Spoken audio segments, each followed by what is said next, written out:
Sardar Patel university Anand અને જિલ્લા વહીવટીતંત્ર આણંદ દ્વારા સરદાર વલ્લભભાઈ પટેલની 150મી જન્મજયંતિ નિમિત્તે સરદાર સ્મૃતિ યાત્રાનું આયોજન કરવામાં આવ્યું હતું.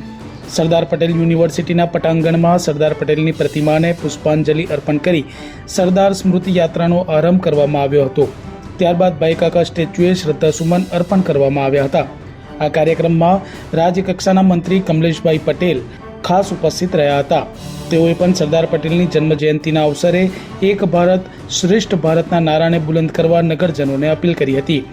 સરદાર પટેલ યુનિવર્સિટીના પટાંગણમાં સરદાર પટેલની પ્રતિમાને પુષ્પાંજલિ અર્પણ કરી આ યાત્રાનો આરંભ કરવામાં આવ્યો હતો. આ યાત્રા શહીદ ચોક, બેંક ઓફ બરોડા થઈ ભાઈકાકા સ્ટેચ્યુને મહાનુભાવોએ શ્રદ્ધાસુમન અર્પણ કર્યા હતા. યાત્રામાં મોટી સંખ્યામાં નગરજનો સહિત એનસીસી, પોલીસ જવાનો તથા આરોગ્ય કર્મીઓ, કોલેજના વિદ્યાર્થીઓ જોડાયા હતા.